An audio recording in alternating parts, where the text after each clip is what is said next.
की बात करते हैं तो भैया जंतु में पाया जाने वाला उत्तक जंतु उत्तक कहलाता है। और जंतु उत्तक की जो पार्ट्स हैं, देखिए पहला है एपिथेलिमी उत्तक। पहला कौन है? एपिथेलिमी।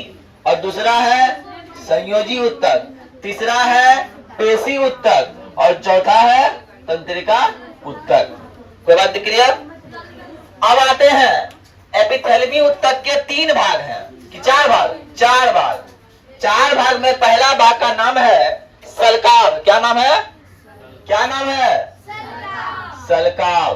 दूसरा भाग का स्तंभाकार, तीसरा का क्यूबॉइडल, क्या नाम है? और चौथा का पक्षमल। कोई दिक्कत? आप जब संयोजी उत्तक में जाते हैं तो संयोजी उत्तक के 3 भाग, वास्तविक संयोजी उत्तक, कंकाल संयोजी उत्तक और तरल संयोजी उत्तक। अब जब वास्तविक संयोजी उत्तक की ओर जाते हैं तो इसके 5 भाग हैं।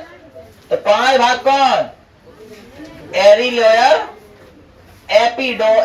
एडिपोज, नंबर सी श्वेत तंतुमय, नंबर डी पीला तंतुमय और नंबर ई जालवत। और जब कंकाल उत्तक की बात करते हैं तो ए है अस्थि और बी है उपास्थि। और तरल संयोजी उत्तक की बात करते हैं, तरल संयोजी उत्तक की बात करते हैं तो ए में आ गया रुधिर और बी में आ गया लसिका। अब जब पेशी उत्तक की बात करते हैं तो उसका भी 3 है। कौन है? आरेखित, आरेखित, रेखित और हृदय पेशी। लेकिन जब चौथा उत्तक की बात करते हैं तंत्रिका उत्तक, तो बस ये अकेले तंत्रिका उत्तक है। इस पर कल हम जितना कितना है 1 2 3 4 5 6 7 8 9 10 11 12 13 14 15 16 17 18 19 20 21 22 23 को डिफाइन करेंगे अब नेक्स्ट क्लास से। तो अब तक पढ़े, ध्यान से देखिएगा हम लोग पढ़े क्या पिछले क्लास में? पिछले कई 3-4 क्लास में हुआ, 4 क्लास में लोग पढ़े उत्तक क्या होता है, उत्तक के बाद पढ़े पादप उत्तक क्या है, जंतु उत्तक क्या है। फिर पादप उत्तक में पढ़े उसके जो विभिन्न पार्ट थे, जो ये है ना, विभज्योतकी उत्तक, अस्थायी उत्तक, पार्श्व शिष्ट अंतर्वेशी, सरल अस्थायी उत्तक, मृदोत्तक, स्थूलकोणोत्तक, दृढ़ उत्तक, जाइलम का जो पार्ट्स पढ़ लिए हैं। हर एक टॉपिक को एक एक करके हम आइडेंटिफाई किए हैं। अब जो है नेक्स्ट आया है, किसकी बात करेंगे हम लोग? किसका बात करेंगे? जंतु उत्तक का। तो जंतु उत्तक का देख लो इतना भाग है, सबको डिफाइन करना है। तो डिफाइन करने में जो पहला भाग हम लोग को मिल रहा है, क्या मिल रहा है? पहला मिल रहा है उपकला के बारे में पढ़ना है, उपकला या एपिथेलिमी उत्तक के बारे में। अब उपकला उत्तक होता क्या है सर? ये जंतु के शरीर में पाया जाता है। जंतु कौन होता है? स्वीटी जंतु है? तुम जानती हो जंतु हो स्वीटी? जंतु उत्तक को अंग्रेजी में बोलते हैं एनिमल टिश्यू। क्या तुम जंतु हो? हो। देखो, man is a social animal. मनुष्य एक सामाजिक प्राणी है। एनिमल का मतलब जानवर नहीं होता है बाबू। एनिमल का मतलब सिर्फ जानवर नहीं होता है। एनिमल का मतलब प्राणी भी होता है। कोई दिक्कत? अब आते हैं तो उपकला या एपिथेलियम में क्या है? यह उत्तक अंगों के बाहरी पतली परत तथा आंतरिक अंगों की भीतरी स्तर का निर्माण करता है।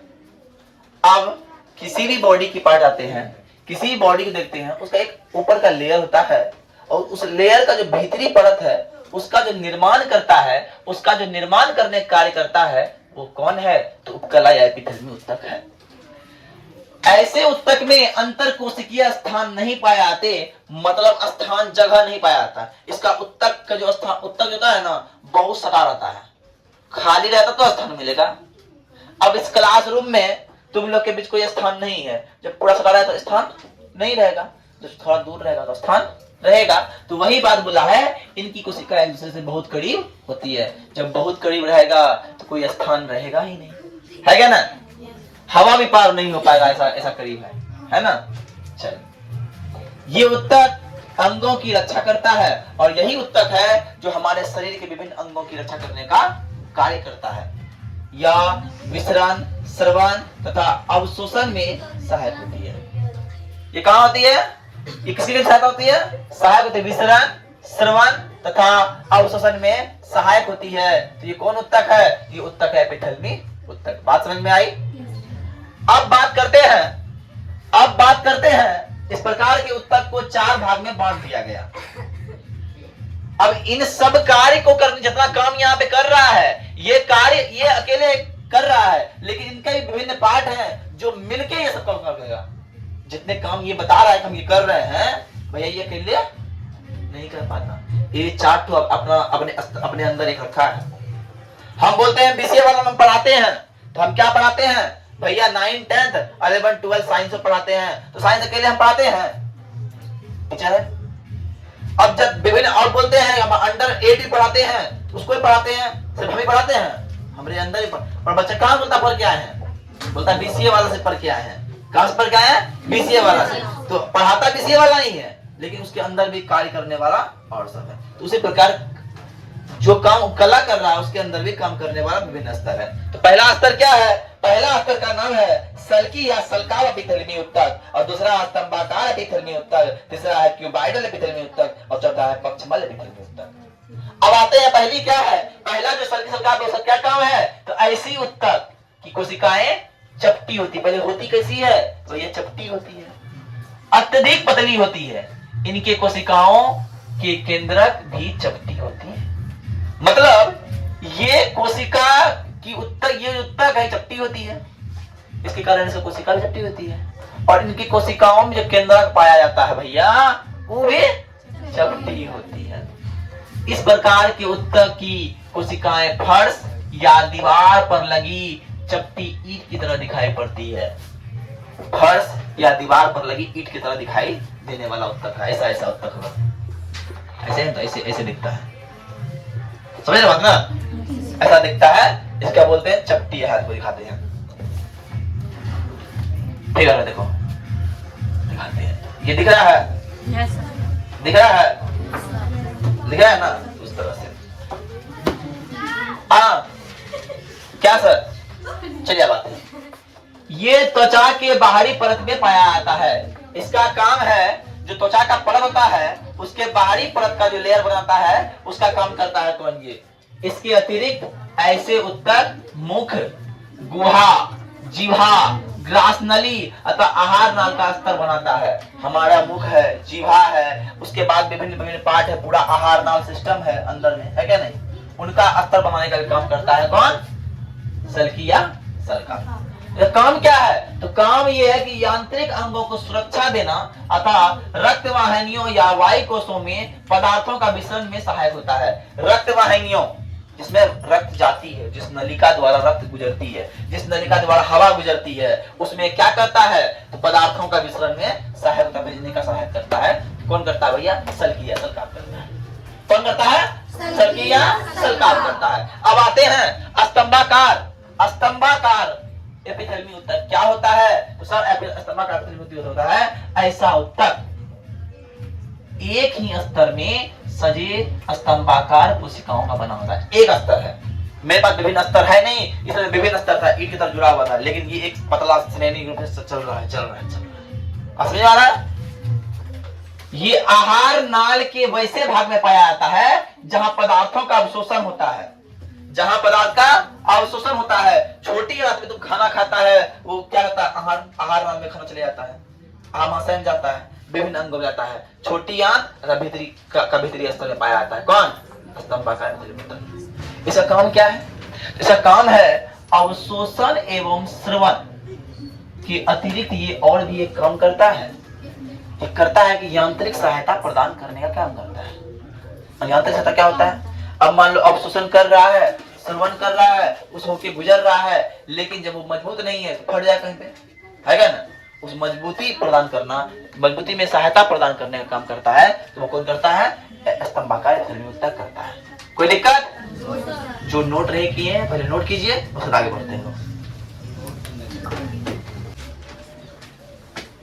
देखिए दूसरा तब हो गया था।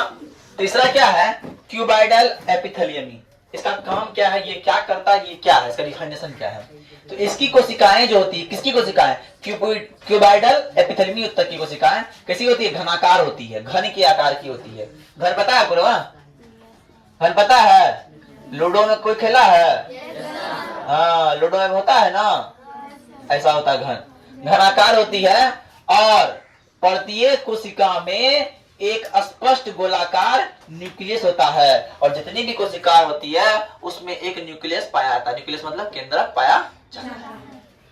यह लाल ग्रंथि, श्वेत ग्रंथि वृक्क नलिकाओं में पाई जाती है। लाल ग्रंथि जहां से लाल टपकता है ना, और वृक्क नलिका क्या? वृक्क मतलब किडनी, किडनी का जो नलिका होता है वहां पाया जाता है। कौन? क्यूबाइडल एपिथेलियमी। और इसका कार्य क्या है? अवशोषण श्रवण के अतिरिक्त ये अंगों को क्या करती है? यांत्रिक अवलंब प्रदान करने का कार्य करती है, यांत्रिक सहायता प्रदान करने का कार्य करती है। कोई दिक्कत? अब आते चौथा पक्षमल एपिथेलियमी उत्तक है। ये शरीर के कुछ अंगों जैसे ट्रेकिया की भीतरी सतह पर स्थित स्तंभाकार एपिथेलियमी उत्तक के में पक्षमल पाया जाता है। ये मतलब बहुत जगह पाया नहीं आता, खाली वहां रहता है, ट्रेकिया के पास पाया जाता है, शरीर का बहुत भाग में पाया नहीं जाता है। श्वास नली के अतिरिक्त ये उत्तक अंडवाहिनी एवं गर्भाशय में पाया जाता है। गर्भाशय में पाया जाता है। कौन उत्तक? ये पक्षमल एपिथेलियमी उत्तक। और इसका कार्य क्या है? अंडवाहिनी में ऐसी कोशिकाओं की सीलियां अपने गति के द्वारा अंडाणु को एक ही दिशा में जाने में मदद करने में कार्य करती है। कौन? पक्षमल एपिथेलियमी उत्तक। कोई दिक्कत? तो आज मेरा जो है जंतु उत्तक का जो पहला था उपकला, वो खत्म हो गया है ना? उसको हम लोग खत्म कर चुके हैं। अब नेक्स्ट क्लास में और आगे पढ़ेंगे। ठीक है, धन्यवाद।